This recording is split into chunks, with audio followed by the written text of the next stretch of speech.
Hi. Vaikom Muhammad ബഷീറിൻ്റെ ഭരണനയങ്ങൾക്കെതിരെ എഴുതിയ രാഷ്ട്രീയ ലേഖനങ്ങളുടെ സമാഹാരമായ ധർമ്മരാജ്യം നിരോധിക്കപ്പെട്ടിട്ടുണ്ടെങ്കിലും എനിക്ക് ഏറെ കൗതുകകരമായി തോന്നിയിട്ടുള്ളത് പ്രേമലേഖനം നിരോധിക്കപ്പെട്ടിരുന്നു എന്നുള്ളതാണ്. പ്രേമലേഖനം നമ്മളൊക്കെ വായിച്ചതാണല്ലോ. നോവലിൽ നേരിട്ട് രാഷ്ട്രീയ പരാമർശങ്ങളൊന്നുമില്ലായിരുന്നെങ്കിലും അന്നത്തെ തിരുവിതാംകൂർ ഭരണകൂടം ഇതിനെ നിരോധിക്കുകയായിരുന്നു.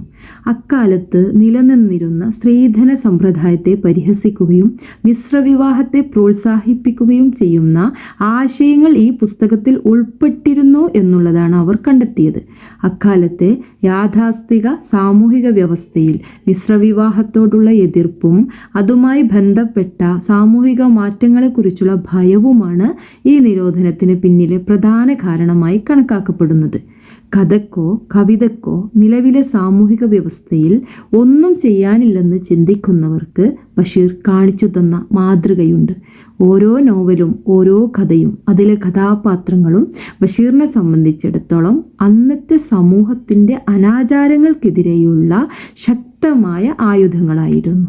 ബഷീറിയൻ സാഹിത്യത്തിലുടനീളം ഏതെങ്കിലുമൊക്കെ രൂപത്തിൽ നമുക്കത് കാണാനാവും എന്നുള്ളതാണ്.